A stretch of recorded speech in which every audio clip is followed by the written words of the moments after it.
Welcome to this video presentation here at Wimbledon Carriage Company, and here we have the Kia Niro on a 24 plate. I'm going to start off by showing you around the outside of the car, and then we'll hop in and run through some controls on the inside of it from there. From the outside you can see it's a 5-door car with alloy wheels. One of the most staggering things about this car is that it was registered and then unused, so it's only on 85 miles. We're going to start off inside the boot area of the car first of all. The tailgate on this car will open electronically. You can either do that from the key or from the tailgate itself. As we approach the back of the car, you'll then see we have reversing sensors. Plenty of boot space as well.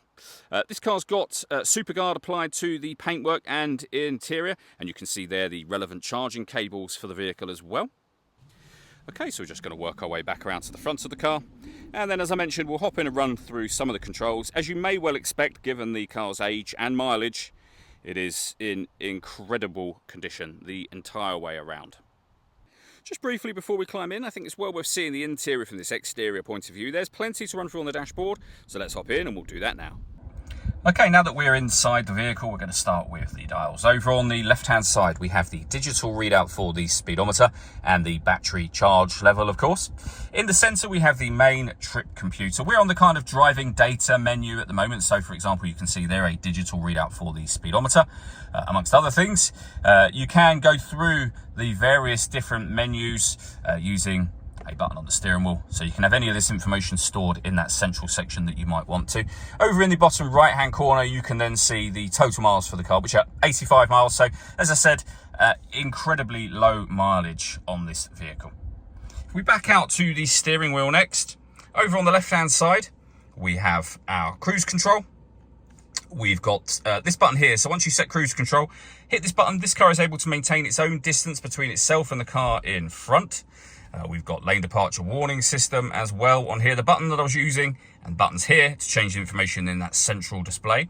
And then over on the right hand side, phone and stereo controls.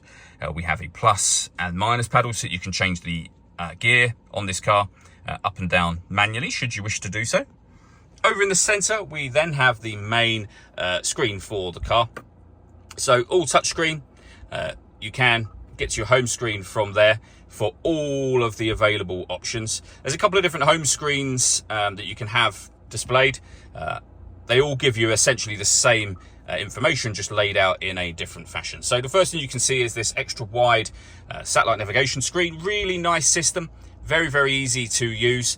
And again, different home screens available to you. And you can see on this home screen, we have the navigation just there. You can pair your phone, of course.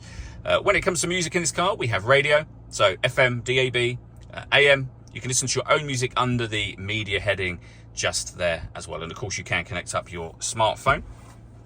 If I pop the vehicle into reverse, you'll then see a visual guide for the parking sensors and the full color reversing camera as well. Below that, we have our climate control. So on this screen, you can adjust your direction of the air, your fan speed, the temperature up and down for the driver, up and down for the passenger as well. On here you can change to your essentially your main options for the screen above as well. So you can access your satellite navigation from here. You can see that has opened up, and again you can go back to your climate control should you wish to. Underneath that we have a 12-volt charging socket, USB-A, USB-C input, wireless phone charging down here on this pad. The dial that is essentially the gear lever for the car. So we're in park at the moment. You've got reverse, neutral and drive, and then back to park. This is the button that turns the vehicle on and off. We have a heated driver's seat with 3 different heat settings, same for the passenger side.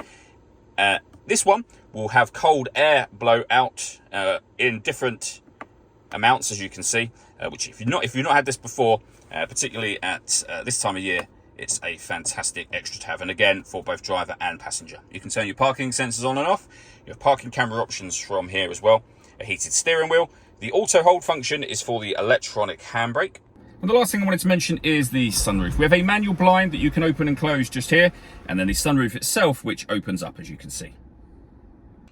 The last thing I wanted to mention is the paperwork we have for the car. There's not an awful lot to show you because of the vehicle's age, of course, but you can see the V5 registration document, of course, showing it's a one-owner car from new. And in that envelope is the spare key for the vehicle, so it's a 2-key car in total. All that leaves me to say is thank you for taking the time to watch this video. If you'd like to come and see the car for yourself and have a test drive, or you'd like a live bespoke video tour of the vehicle, please feel free to give us a call here at Wimbledon Carriage Company. We'd love to hear from you soon.